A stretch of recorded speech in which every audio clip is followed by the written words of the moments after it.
gather this day to celebrate coming together, rallying together.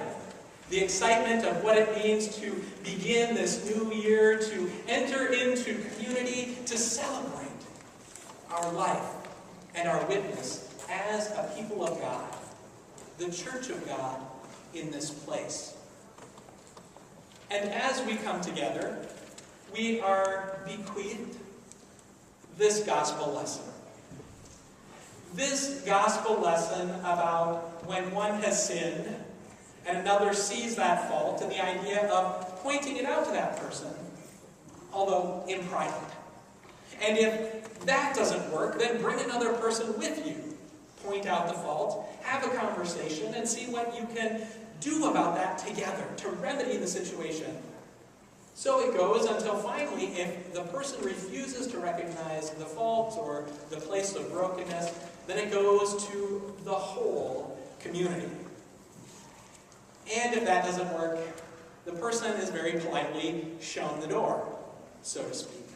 To become as a Gentile in Matthew was to mean you were an outsider. Or a tax collector was just as low or lower. You were not to be part of the community. So as we come together on this Rally Sunday, in which we are to be all about community and what it means to be in life together, we come with this. God help us. The idea of coming together and being in life together. However, I want us to think for a moment about this.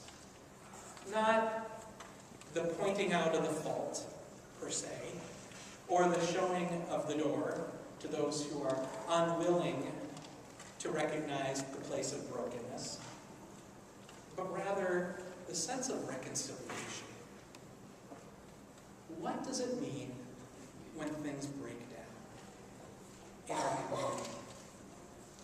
What does it mean when things aren't working as smoothly or wonderfully as we had hoped?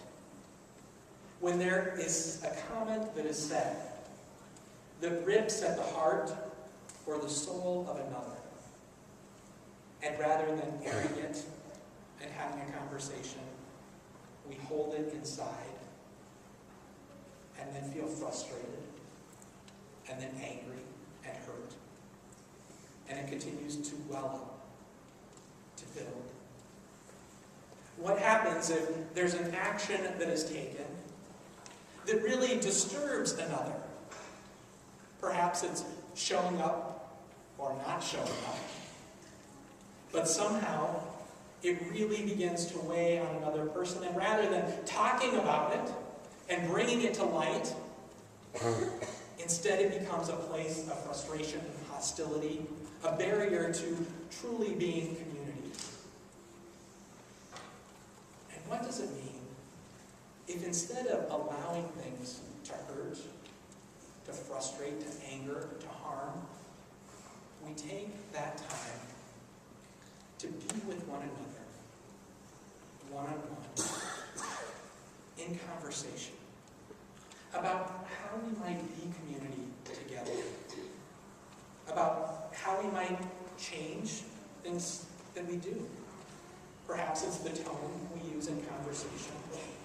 Perhaps it's unrealistic expectations, or expectations that are never spoken.